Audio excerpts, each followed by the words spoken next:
এই বন্ধুরা কেমন আছেন? দেখেন আমার বাইকের কি অবস্থা, অনেক দিন ধরে ওয়াশ করি না। তো নিয়ে আসলাম বাইক সার্ভিস সেন্টারে ওয়াশ করার জন্য। আমার বাসার পাশেই বাইক সার্ভিসের দোকান আছে, ওখান থেকে আমি সচরাচর সবসময় করিয়ে থাকি ওয়াশ।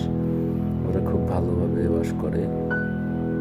তো মজার বিষয়টা হলো যে যখনই বাইক ওয়াশ করি বা বাইকটা ফুললি ক্লিন করে একটু রাখার চেষ্টা করি, ঠিক তার পরের দিনই, আগে যখন দেখতাম মেঘ করলে বৃষ্টি আসতো, এখন বাইক ওয়াশ করলে বৃষ্টি আসে।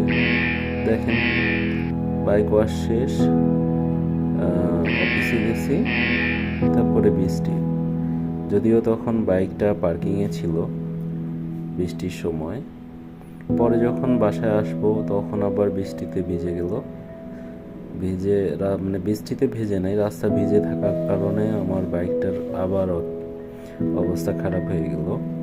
তো ওই দিন আর ওয়াশ করাই নাই, হালকা পাতলা পানি মেরে নিয়ে রেখে দিয়েছিলাম। পানি দিয়ে হালকা ওয়াশ করে নিয়ে গেছি, কারণ মানে বাইক ওয়াশ করলে যেহেতু বৃষ্টি আসে, সেই হিসেবে আর ওয়াশ করা হয় নাই আর কি। তো এই যে চেন লুক করতেছিলাম, চেন লুক টুক করে দেন হলো ওই দিন বিকেলবেলা আবার যখন বাসায় চলে গেলাম, পরের দিন সকালবেলা আবার যখন বের হবো দেন আবার বৃষ্টি। দেখেন, বাসা থেকে আসছি তখন কোনো সমস্যা নেই, বৃষ্টি নেই। বাসায় পার্কিংয়ে আসছি, দেন হলো বৃষ্টি শুরু